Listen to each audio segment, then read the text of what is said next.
저는 강아지 중성화에 대해 상당히 부정적이었습니다. 건강에 이상이 있어서 어쩔 수 없이 방울을 제거하는 건가요? 아니면 강아지 스스로가 난 커서 고자가 될래요 라고 말하던가요? 왜 인간의 마음대로 건강한 강아지를 고자로 만드는지 이해하기 어려웠습니다. 하지만 저희가 키우는 수컷강아지 보코는 지난달에 중성화 수술을 마쳤습니다. 건강에 이상이 있던 것도 아니고 지가 고자로 만들어 달라고 부탁한 것도 아니었습니다. 그리고 수술 후 10일이 지난 현재 저는 이렇게 생각합니다. 좀 더 빨리 할 걸. 그 정도로 수술에 만족을 하고 있습니다. 보코를 키우기 전에는 보름이라는 수컷 요크셔 강아지와 16년을 함께 생활했었습니다. 걔 역시도 중성화를 하지 않았었고요. 가끔 인형이나 제 다리를 부여잡고 애처로이 분가를 때리긴 했지만 생활함에 있어 큰 불편은 없었습니다. 그래서 보코 역시도 안 해도 상관없겠구나 라고 생각을 했던 거죠. 하지만 제가 간과한 게 있었습니다. 보코는 보름이와 환경이 다르다는 것이죠. 보코는 바로 이 암컷 푸들인 니코와 함께 살고 있으니까요. 얘 역시도 중성화하지 않았어요. 니코가 우리 집에 온 게 2017년 말이었습니다. 사정은 깁니다만 어쨌든 안락사 하루 전날 데리고 온 것이죠. 왜 그런 말이 있죠? 남자는 숟가락 들 힘만 있으면 여자한테 껄떡댄다고. 보름이가 15살 노견이긴 했지만 니코가 오니까 막 흥분해서 주책을 부리더라고요. 그래도 혓바닥으로 낼름거리기는 정도? 올라타려고 하는 등의 행위는 하지 않아서 크게 걱정하진 않았어요. 생각해보면 올라탈 기력도 없었을 듯 하네요. 하지만 보코는 저희 집에 왔을 때부터 암강아지와 함께 지내게 됩니다. 이게 15년을 돕고 노인으로 지낸 보름이와 달랐던 점이죠. 보코가 처음 우리 집에 왔을 때는 니코랑 잘 놀았어요. 장난감 가지고 서로 터그놀이를 하는 등 사이가 아주 좋았어요. 한 마리는 3개월짜리 꼬마 강아지, 또 한 마리는 12살의 할머니 강아지니까 서로 간의 사랑의 스파크가 일어날 거라고는 전혀 생각을 하지 않았죠. 하지만 이 꼬마 강아지가 4개월이 되고 5개월이 되니 니코 엉덩이에 코를 박고 지냅니다. 자고 밥 먹는 시간 외에는 거의 니코만 쫓아다니면서 생식기 냄새를 맡고 핥아대기 바쁩니다. 아무리 말리고 혼을 내도 전혀 소용이 없었어요. 당연히 니코도 힘들었겠죠? 보코에게 막 승질을 냅니다. 얘가 위협만 가하는 게 아니라 진심으로 물려고 해요. 이빨도 없으면서. 그런데도 보코는 이걸 그냥 노는 걸로 아는지 개뿔도 무서워하지 않았어요. 결국 니코는 높은 곳으로 도망 다니기 바쁩니다. 소파, 의자, 침대, 말 그대로 대피를 하는 거예요. 보코가 크기도 작은데 또 점프도 한심할 정도로 못해가지고 약간만 높아도 못 올라가요. 그나마 다행인 거죠. 니코 입장에서는. 하지만 니코도 거기서 계속 있을 수는 없는 거죠. 목이 마르면 물을 마셔야 하고 배고프면 밥을 먹어야 하고 싸고 싶으면 싸야 하니 내려올 수밖에 없습니다. 그러면 또 어리선가 보코가 막 달려와서 니코한테 엄청 찍적댑니다. 24일 후라는 좀비 영화가 있죠. 딱 그 영화 속의 좀비를 연상케 하는 거죠. 산책을 나갈 때도 마찬가지예요. 저희는 이제 강아지들을 하루에 3번씩 데리고 나가는데 나가자마자 니코가 쉬를 합니다.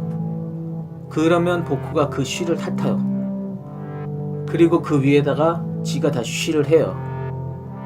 뿐만이 아니에요. 제 아내와 같이 이제 애들을 산책시킬 때 니코가 자기로부터 멀어지면 안절부절을 못해요. 빨리 니코한테 가려고 저를 막 끌고 가려고 해요. 지가 무슨 시베리안 허스키도 아니고 썰맨을 끄는 것 마냥 아둥바둥해요. 반대로 니코가 자기 뒤에 있다?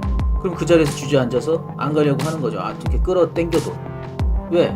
니코가 써는 쉬를 핥아야 되고 그 위에다 다시 갈겨야 되니까.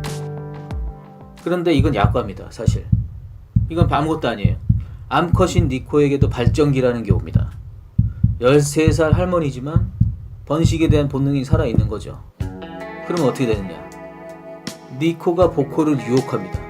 막 막 이상한 소리를 내요. 예. 그리고 저희 이 영상에서 보는 것처럼 막 엉덩이를 복호한테 들이밀고 발로 복호를 막 끌어 당겨요. 끌어들여요. 막 진짜 불난집에 막 휘발유를 붓는 거죠. 자, 저희가 얘네들이 낳은 새끼들까지 잘 키울 자신이 있었다면 이 둘의 사랑을 멀리서 응원해 줬겠죠. 힘내라 힘. 응? 좀만 더 힘내. 하지만 저희들은 새끼들을 키울 자신이 없어요. 그래서 또 교밀할까봐 한 마리씩 번갈아가며 철장에 가둡니다. 분리를 시켜놓는 거죠. 가두다기보다는. 그러면 어떻게 되느냐. 서로 막 낑낑댑니다. 안에 있는 애도 밖에 있는 애도 우리의 사랑을 갈라놓지 말라는 듯이 그냥 낑낑낑낑. 정말 스트레스 받습니다. 아주 시끄러워요. 시끄럽다기보다 듣기 싫어요, 솔직히. 어느 날인가 딱한 마음에 이 둘을 가두지 않고 그냥 거실에다 같이 재웁니다. 밤 12시 반쯤 됐을 때 그 거실에서 막 낑 소리가 들리는 거예요. 저는 또 복호가 니코한테 찍적대다가 물린 줄 알았어요. 놀라가지고 거실로 나가보니까 이 두 마리 엉덩이가 달라붙어 있는 거예요. 그래서 용접된 것만이 아주 쫙 달라붙더라고요. 그리고는 둘 다 겁에 잔뜩 질린 표정으로 저를 쳐다보고 있어요. 아, 진짜 당황했습니다. 이거 어떻게 해야 될지 전혀 감이 안 잡혔어요. 옆에서 지켜보던 아내는 이제 뭐 가만 냅두면 떨어진다고는 하는데 뭐 이걸 계속 지켜볼 수는 없잖아요. 그렇다고 뭐 찬물을 뿌릴 수도 있는 것도 아니고 당황스럽더라고요. 그래서 결국 중성화 수술을 결심한 겁니다. 이건 아니다. 우리도 힘들지만 쟤네는 또 얼마나 힘들겠냐. 솔직히 뭐 쟤네가 잘못을 한 건 아니잖아요. 그냥 동물의 본능인데 괜히 혼나고 감금되고 무엇보다 이제 뜻하지 않게 만약에 새끼들이 태어난다. 걔네들을 누가 책임질 거예요.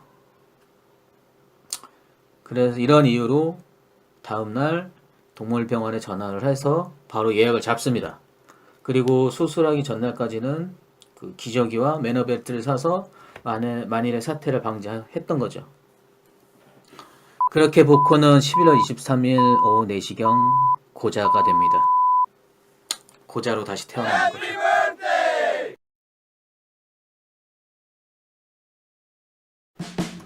정말 많은 부분이 달라졌어요. 일단 니코에 대한 관심이 거의 없어졌어요. 니코가 옆에 지나가건 말건 지 앞에 구웅댕이를 들이밀건 말건 무관심합니다. 아직 회복이 안 돼서 그런 건가라는 생각도 했었는데 뭐 열흘이 지난 지금까지도 그래요. 그렇다고 해서 완전 얘네들이 남남이 된 건 아니에요. 복호가 아기 때 놀던 것처럼 서로 장난감 가지고 잘 놀고 있어요. 덕분에 발정기가 끝난 복호도 이젠 지 방석에서 여유로운 노년을 즐기고 있습니다.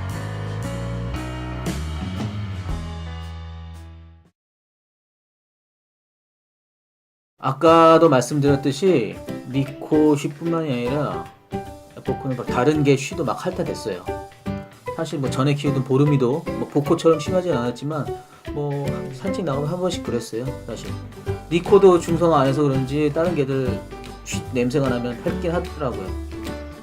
이건 뭐 강아지들의 본능인 것 같아요. 근데 지금은 산책을 할 때 여기저기 막 킁킁거리면서 다니질 않아요. 아예 냄새조차를 맡질 않아요. 그러니 당연히 핥지도 않는 거죠. 사실 막 산책할 때 쉬 하는 것보다 더 보기 싫었던 게 니코가 가끔 배변 패드가 아닌 것에 쉬를 할 때가 있어요. 많이는 아니지만 한 번씩 해요.